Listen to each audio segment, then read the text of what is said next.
Nasayod ba kita nga kining kolabo ilabihan kadaghan og tambal ini multi-purpose gawa sa respiratory health, no, kung doon natay problema sa paginhawa, ubo, etc. Kini mo tambal unya gamiton sa dato ni nga natural coffee. Kini kung magkutlo tani ini mao nay gamito nato nga para sa mga taas og dugo, no, dako ni kagamitan, no, unya isagol lang ni tulo ka kutlo, isagol ni og ahos tulo ka lusok ahos.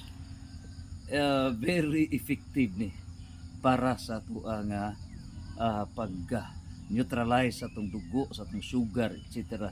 So di ara di ay ang mga herbal, ang mga coffee karon, mga 3-in-1, etc.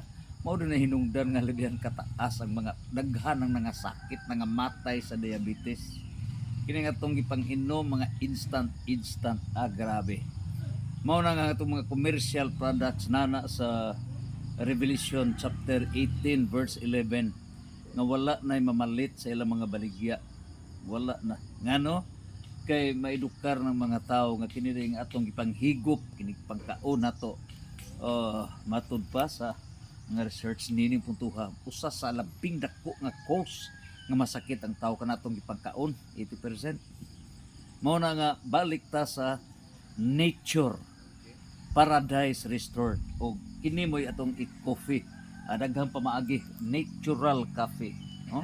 So kini kinanindot ni Paris anang ahos nga tulo ka lusok, dugduko nato na mo, no, ang ato ang para sa healthy blood pressure o ato ang sugar, no, nga controlled ang tanan. Santos na gadukduk tag supposedly tulo ka ahos pero dagko magkazo ning ahosa, no. So duha ra ni ka ahos na i-mix ni sa ato ang kolabo o ato ning isod, natural na, daog na. Mao ni natural, balik ta kani adto tag-as og kinabuhi ang atong makaigsunan kay way mga chemicals. Mao ni ang tambal, ha, para sa ato ang good health, ha, sa cardiovascular system.